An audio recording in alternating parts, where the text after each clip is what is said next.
É importante destacar que ao longo da evolução do homem, ele passou da postura de 4 patas ou pés, como queiram, para 2. Virou o Homo erectus, ou seja, aquele que deambula com 2 pés. E qual a importância disso?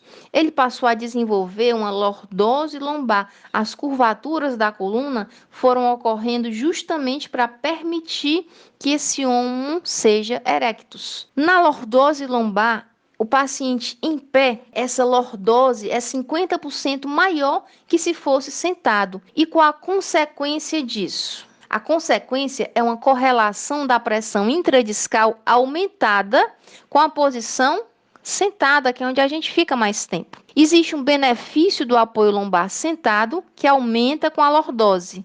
E há uma consideração de um grau apropriado de lordose em fusão com a coluna lombar. No caso do paciente sentado, hoje se passa muito tempo sentado, assistindo aula, trabalhando. Hoje em dia, a maioria das pessoas, tirando atletas, etc., tem esse tipo de atitude.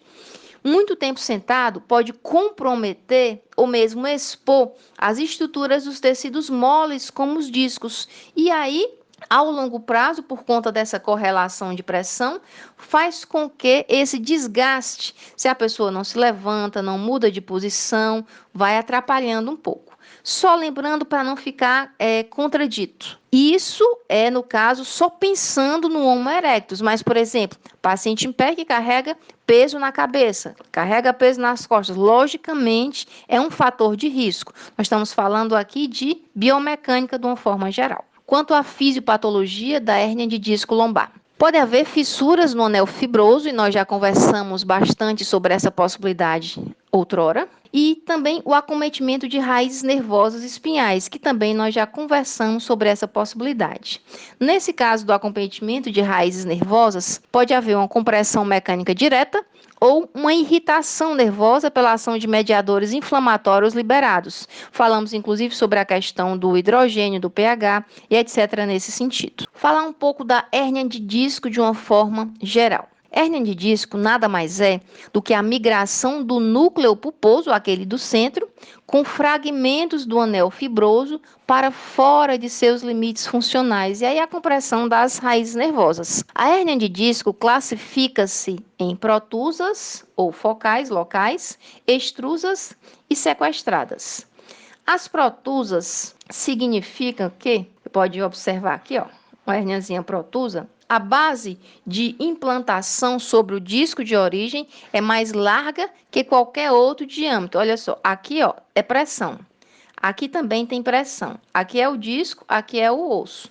Olha, tá saindo um pouquinho aqui, ó. Dá para observar? Aqui é essa postura, de uma forma geral, tá aqui aqui é a vértebra, tá aqui o disco, tá aqui o núcleo pulposo, tá aqui o anel fibroso, tá aqui ele, tá aqui ele, tá aqui ele, tá aqui ele, ó, o desgastezinho aqui, ó, mostrando ele aqui para você ver. Pois bem, nas extrusas, a base de implantação sobre o disco de origem é menor que alguns de seus outros diâmetros ou quando houver perda no contato do fragmento ósseo.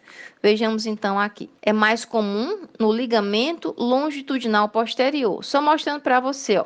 Extrusa já saiu para fora aqui do contato com o osso. Dá para você observar aqui de uma forma melhor. Compare aqui a protusa, ó. Está dentro do domínio do osso e aqui já está mais fora. Ocorre mais no ligamento longitudinal posterior. Elas podem ser, nesse caso, contidas e não contidas. Claramente que nas contidas não há migração crânio-caudal, não sai, está contido, está preso lá. E no caso, no ligamento longitudinal posterior. E nas não contidas, há a migração desse conteúdo. No caso das sequestradas, o fragmento migra dentro do canal. Dá para observar aqui, ó, o fragmento migra dentro do canal. Para cima, para baixo ou para o interior do forame. Tá aqui o canalzinho, ó, sai migrando para dentro do canal. Então é sequestrada. Existe uma parte dela que se desemboca. O que tem aqui? Medula espinhal. Pois bem, vamos classificar agora a hérnia de disco lombar, só que aqui no plano transverso. Ela pode ser mediana ou central, paramediana ou posterolateral, foraminal e extraforaminal. No caso da mediana ou central, trata de uma lombalgia aguda e a irradiação eventual. Por quê? Lá central existe assim a parte fibrosa ainda, então ela não se desloca tanto. Para a mediana ou póstero-lateral, a raiz transeunte é comprometida e a raiz emergente também é comprometida, porque póstero-lateral já vai para os lados, então já há um certo comprometimento de raiz que passa aí pelo lado. No caso da foraminal, a raiz emergente é comprometida apenas ela por conta da localização. E na extraforaminal, por sua vez, a raiz superior é comprometida, já está fora, já está mais acima.